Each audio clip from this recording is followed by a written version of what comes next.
সর্বোচ্চ ধর্মীয় নেতা খামেনি থেকে শুরু করে সর্বশেষ গোয়েন্দা প্রধান খাদেমিকে হত্যা করেছে ইসরায়েল যুক্তরাষ্ট্র জোট। তবুও যুদ্ধের ময়দানে অনড় ইরান। ইরানের এই মনোবল দেখে চমকে যাচ্ছে গোটা বিশ্ব। নেতারা খুন হচ্ছেন, কিন্তু নেতৃত্বে অনড় ইরান। বিশ্বের একাধিক গণমাধ্যমে প্রকাশিত বিশ্লেষণে বিশেষজ্ঞরা সিদ্ধান্তহীনতায় ভুগছেন। তারা ভাবছেন ইরানের এই ক্ষমতার উৎস তাদের মনোবল ও চীন, রাশিয়া, উত্তর কোরিয়ার অস্ত্র এবং প্রযুক্তিগত কৌশল। উত্তর কোরিয়ার হওয়াসং-18 ক্ষেপণাস্ত্র ইরানের হাতে, এমন আলোচনা সামনে আসার পরপরই ইরানের বন্ধু তালিকায় উঠে আসছে চীন ও রাশিয়ার নাম। যুদ্ধের ৩৯তম দিনে মধ্যপ্রাচ্য পরিস্থিতি আরও উত্তাল ও যুদ্ধাঙ্গদেহী মনোভাব ছড়িয়ে পড়ছে পুরো অঞ্চল জুড়ে। ইরানের গোয়েন্দা প্রধান মজিদ খাদেমিকে হত্যা করার পরপরই প্রতিশোধ নিতে ইসরায়েলে ক্ষেপণাস্ত্র হামলা চালিয়েছে ইরান। নিহত হন ৪ জন, ধ্বংসস্তূপে পরিণত হয় একটি বহুতল ভবন।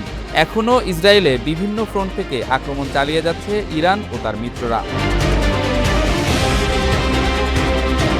ইরানে সংঘটিত ধারাবাহিক এই হত্যাকাণ্ডের প্যাটার্ন দেখে বিশ্লেষকরা অনুমান করছেন, প্রথমে শীর্ষ রাজনৈতিক ও সামরিক নেতৃত্ব, এরপর নিরাপত্তা কাঠামোর স্তম্ভ এবং সর্বশেষে গোয়েন্দা নেটওয়ার্ককে টার্গেট করা হয়েছে।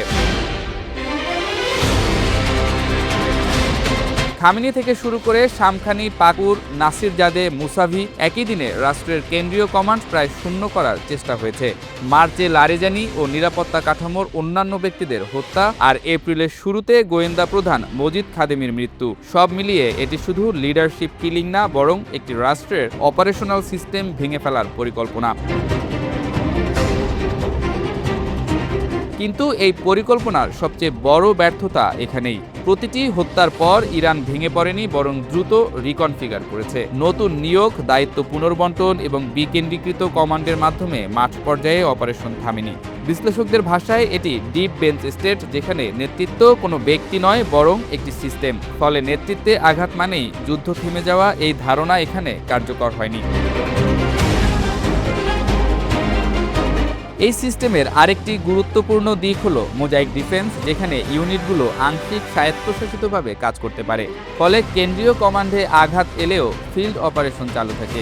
এই কারণেই দেখা যাচ্ছে নেতারা নিহত হওয়ার কয়েক ঘন্টার মধ্যেই ইসরায়েলের ভেতরে ক্ষেপণাস্ত্র হামলা, উপসাগরীয় অঞ্চলে ড্রোন আক্রমণ এবং বিভিন্ন ফ্রন্টে সমন্বিত চাপ বজায় রাখা সম্ভব হয়েছে।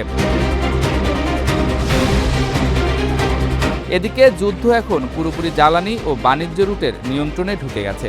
যুক্তরাষ্ট্র সরাসরি হরমুজ প্রণালী খুলে দেওয়ার আলটিমেটাম দিয়েছে, কিন্তু বাস্তবতা হলো এটি এখনও পুরোপুরি স্বাভাবিক হয়নি। তেহরান নির্বাচিত জাহাজকে পার হতে দিচ্ছে, আবার অনেক এলএনজি জাহাজ শেষ মুহূর্তে ফিরে যাচ্ছে। অর্থাৎ প্রণালী এখন একটি নিয়ন্ত্রিত চাপের অস্ত্র, যেখানে পুরোপুরি বন্ধ না করেও বাজারকে অস্থির রাখা হচ্ছে। এর বিপরীতে আরও বড় হুমকি এসেছে বাব আল মান্দাব প্রণালী নিয়ে। এই সংকীর্ণ রুট দিয়ে বিশ্বের প্রায় 10% বাণিজ্য এবং 5% জ্বালানি প্রবাহিত হয়। ইরান যদি ইয়েমেন ভিত্তিক হুথিদের মাধ্যমে এটি অস্থিতিশীল করে, তাহলে শুধু তেল নয়, এশিয়া থেকে ইউরোপের কন্টেইনার সাপ্লাই চেইনও একসাথে ভেঙে পড়বে। বিশ্লেষণ বলছে, হরমুজ ও বাব আল মান্দাব একসাথে অকার্যকর হলে বৈশ্বিক জ্বালানি প্রবাহের 1/4 পর্যন্ত ঝুঁকিতে পড়তে পারে। এই পুরো পরিস্থিতিতে বাইরের সহায়তার প্রশ্নটিও গুরুত্বপূর্ণ হয়ে উঠেছে। রাশিয়ার সম্ভাব্য স্যাটেলাইট ও টার্গেটিং ডাটা, চীনের ডুয়াল ইউজ প্রযুক্তি ও অর্থনৈতিক সাপোর্ট, এসব বিষয় ইরানের যুদ্ধ সক্ষমতাকে ধরে রাখতে সাহায্য করছে বলে একাধিক বিশ্লেষণে উঠে এসেছে। সবচেয়ে তাৎপর্যপূর্ণ পরিবর্তনটি ঘটেছে আঞ্চলিক ফ্রন্টে। ইসরায়েলের ভেতরে সরাসরি হামলা, উপসাগরীয় অঞ্চলে ড্রোন ও ক্ষেপণাস্ত্র ব্যবহার, লেবানন, ইরাক, ইয়েমেন জুড়ে প্রক্সি নেটওয়ার্ক সক্রিয় রাখা, সব মিলিয়ে যুদ্ধ এখন বহুস্তরীয় হয়ে গেছে। অর্থাৎ এটি আর ইরান বনাম যুক্তরাষ্ট্র নয়, বরং একটি বিস্তৃত নেটওয়ার্ক ভিত্তিক সংঘাত। বাস্তবতা হলো, এই যুদ্ধকে নেতৃত্ব হত্যা দিয়ে থামানো যাচ্ছে না, আর কেবল সামরিক শক্তি দিয়েও নিয়ন্ত্রণে আনা যাচ্ছে না। কারণ এটি একই সাথে কমান্ড স্ট্রাকচার, বাণিজ্য রুট এবং আঞ্চলিক জোট সবকিছুর উপর দাঁড়িয়ে আছে।